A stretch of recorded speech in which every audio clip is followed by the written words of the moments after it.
Someone who's been watching all of this is Darren Beattie. He's a former speechwriter for President Trump. He works now with Revolver News, the website.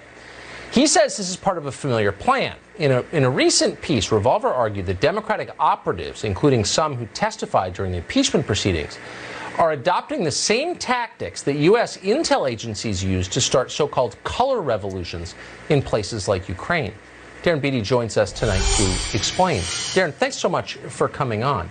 So, for our viewers who are not familiar with the color revolutions in Eastern Europe, state as clearly as you can what you think is going on right now in this election. What's the end game for Democrats? Yes, thank you for having me. Many have described the actions taken against Trump as a coup. And this is certainly correct, but it's a little bit general and vague. What's unfolding before our eyes is a very specific type of coup called the color revolution.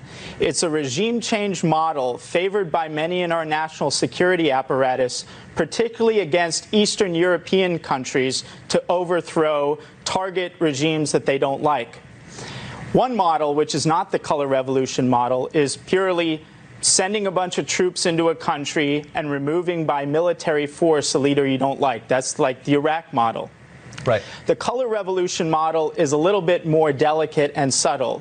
It has several characteristics, but the chief characteristics of it is a combination of an engineered contested elections scenario combined with massive mobilized protests, which they call, as a term of art, peaceful protests and acts of civil disobedience. If that sounds familiar, it gets even better. It's not only the same strategies and tactics used against Trump that's used against Eastern European dictators that our national security apparatus doesn't like. It's literally the same people who are color revolution professionals who have a long history of using these same tactics against foreign leaders they don't like to use against democratically elected President Donald Trump. It's the same people using the very same playbook. Now, I'd like to talk about one of the key figures in this operation, a nexus point not only between color revolutions overseas and the color revolution against Trump, but a nexus point between lawfare and mass mobilization and so-called peaceful protests. This is a man by the name of Norm Eisen. Norm Eisen is a key legal hatchet man, Democrat operative, former Obama ethics czar, believe it or not.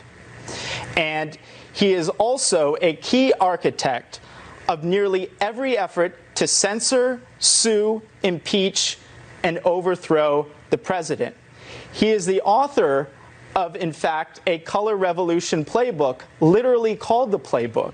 And one of the items he calls for in his playbook to overthrow regimes overseas he doesn't like is engineering election fraud scenarios, using election fraud to engineer mass protests to question the legitimacy of the target leader. Norm Eisen has a long and checkered history going all the way back to his days at Crew, which is a lawfare arm. He's been behind over 180 lawsuits against Trump. He authored 10 articles of impeachment before the president's phone call was even made. He was special counsel to the Democrats for the impeachment process. He was literally involved in every aspect of this color revolution against Trump. His latest act, and perhaps his greatest act coming up, is to use lawfare in order to overturn the 2020 election using various legal theories, principally his theory about Norm Eisen. Remember the name. I'm sorry, Darren, we're out of time. I appreciate that. We'll be right back.